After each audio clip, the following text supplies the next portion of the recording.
പതിവ് തെറ്റിക്കാതെ ഇന്നും ഞാൻ എൻ്റെ പ്രിയപ്പെട്ട ഇടവഴിയിലൂടെ ഒരു നടത്തത്തിന് ഇറങ്ങിയതാണ്. ഓരോ ചുവടിലും മണ്ണും മനസ്സും തമ്മിലുള്ള ആത്മബന്ധം എനിക്ക് അനുഭവപ്പെടാറുണ്ട്. പറമ്പിലേക്ക് കാലെടുത്ത് വയ്ക്കുമ്പോൾ എന്നെ സ്വീകരിക്കുന്നത് നിരനിരയായി നിൽക്കുന്ന ഡ്രാഗൺ ഫ്രൂട്ട്സ് ചെടികളാണ്.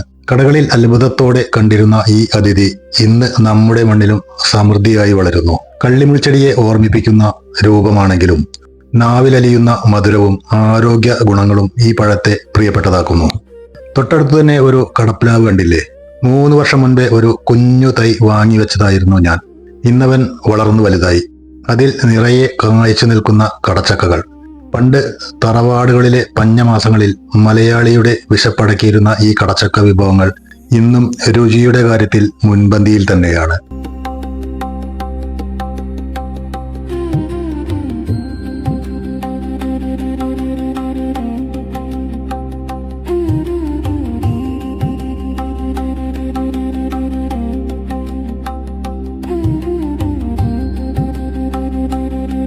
പൂത്തുലഞ്ഞു നിൽക്കുന്ന എൻ്റെ കാട്ടിമോൺ മാവ്. ആ പൂക്കളുടെ ഗന്ധം പോലും പഴയ അവധിക്കാലത്തിന്റെ ഓർമ്മകളിലേക്കാണ് എന്നെ കൂട്ടിക്കൊണ്ടുപോകുന്നത്. അരികിലായി വളർന്നു വലുതായ മറ്റ് മാവിൻ തൈകളും നിൽപ്പുണ്ട്. മാമ്പഴക്കാലം വരുമ്പോൾ ഈ പറമ്പ് മുഴുവൻ മധുരമൂറുന്ന മാമ്പഴങ്ങളാൽ നിറയും.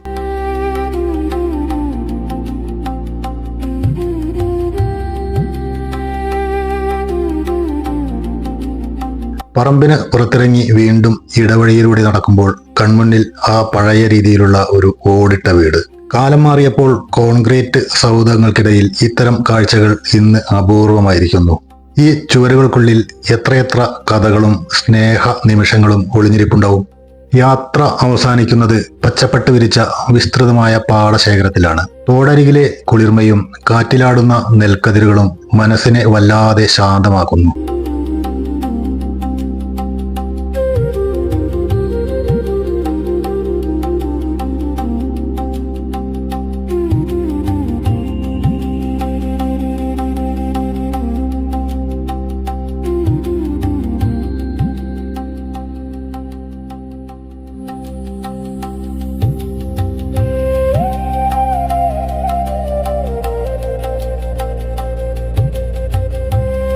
ഇവിടെയൊരു പറങ്കിമാവ് നിൽക്കുന്നത് കണ്ടില്ലേ?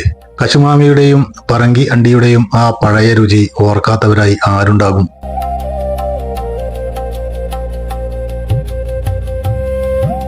പാടവരമ്പിലൂടെ വിറക് കെട്ടുമായി നടന്നു പോകുന്ന ആ വീട്ടമ്മയുടെ ചിത്രം ഗ്രാമത്തിന്റെ തനിമ ഒട്ടും ചോർന്നു പോയിട്ടില്ലെന്ന് നമ്മെ ഓർമ്മിപ്പിക്കുന്നു.